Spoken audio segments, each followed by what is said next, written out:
You're not overthinking, you're trying to pre-grieve every outcome. You already know how it ends. Before the call happens, you've heard the rejection. Before the results come in, you've felt the disappointment. Before she replies to the text, you've already read the silence. You call it being prepared. But somewhere underneath that, it feels more like rehearsing a funeral for something that hasn't died yet. What if the planning was never about solving the problem? What if it was about surviving the feeling before the feeling even arrives? It usually starts small. An email sits unopened in your inbox, and your mind writes 3 versions of what it might say, and 2 of them are bad news. A friend takes longer than usual to text back, and by the time they do, you've already grieved the friendship a little. You walk into a meeting having mentally lived through the worst version of it, the silence after your idea, the polite nod that means no. Over time, this becomes a personality trait people assign to you. You're such an overthinker. You worry too much. Why do you always expect the worst? But it doesn't feel like worry from the inside. It feels like responsibility.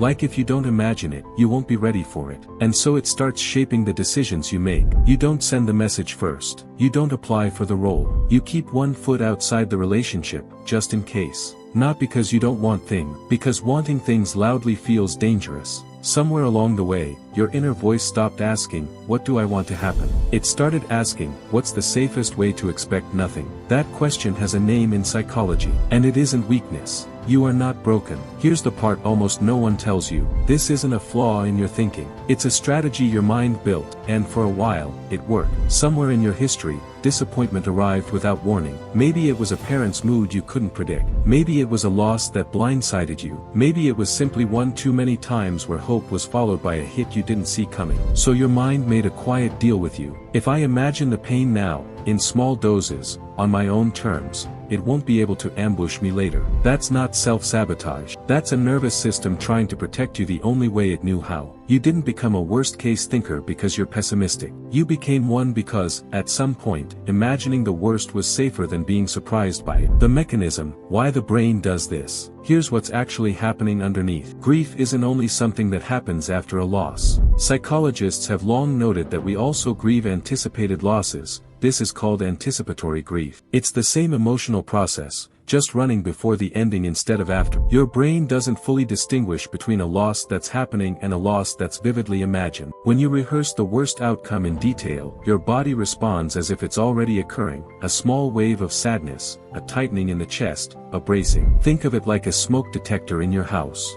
A smoke detector's job isn't to tell you a fire is definitely happening. Its job is to go off at the possibility of fire, so you're never caught unprepared. Your mind installed one of these in your emotional home. Every uncertain outcome, a text, a deadline, a relationship, sets it off, just in case. The problem is, a smoke detector that's too sensitive doesn't make you safer. It just means you live in a state of low-grade alarm, all the time, waiting for smoke that usually isn't there. There's a second layer to this too. Your brain runs on prediction. It is constantly trying to model what happens next so it isn't caught off guard. This is sometimes called predictive processing. Uncertainty itself is uncomfortable for the brain, almost regardless of what the outcome turns out to be. So when an outcome is unknown, your mind will often choose a bad prediction over no prediction at all. A bad ending feels more bearable than an open question. That's the quiet trade you've been making. Trading peace for the illusion of control. A framework for coming back to the present. None of this gets undone by just thinking positive. That was never the actual problem. So here's what actually works. Step 1. Name the process out loud. I'm pre-grieving this. Why it works. Labeling an emotional state, a technique researchers call affect labeling, engages the brain's regulatory regions and reduces the intensity of the emotional response itself. Example, instead of spiraling through what your boss's tone in an email might mean, you simply say to yourself, I'm pre-grieving this email. The spiral often loses momentum the moment it's named. Step 2. Separate preparation from rehearsal. Why it works. Real preparation is action-oriented. It has a next step.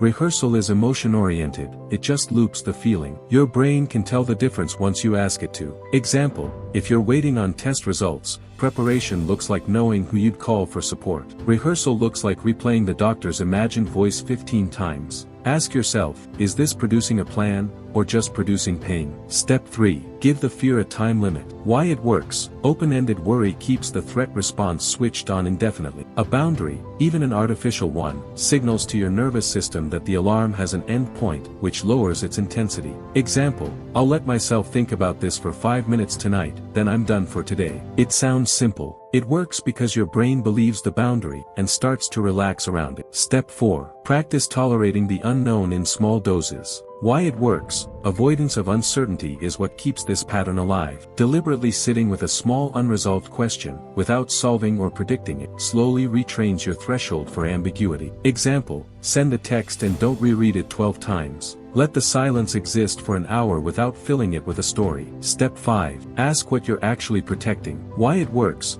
Most anticipatory grief is protecting an earlier version of you, the one who was blindsided once and doesn't want it to happen again. Naming that person interrupts the automatic loop. Example, notice when the fear isn't about this relationship, it's about the version of you that got left before, still standing guard. Bringing it together. Here is the one idea to keep. You are not imagining the worst because you expect it. You are imagining the worst because some part of you is trying to grieve it early, so it hurts less if it comes. But pain rehearsed in advance doesn't get smaller. It just gets doubled, once in imagination, and again if it actually happened. The smoke detector was trying to keep you safe. It just forgot how to tell the difference between smoke and simply not knowing yet. You don't have to stop caring about outcomes. You just don't have to grieve them before they're real. Some things are going to hurt if they happen. That's allowed to stay in the future, where it belongs. You are not overthinking. You are trying to protect yourself from a pain that hasn't happened yet. You're allowed to put it down now, even just for today. If this video made you think differently, subscribe to Think Unordian, share your perspective in the comments, and join a growing community exploring psychology, philosophy, and self-mastery. That's all for today. Until next time, keep thinking beyond the ordinary.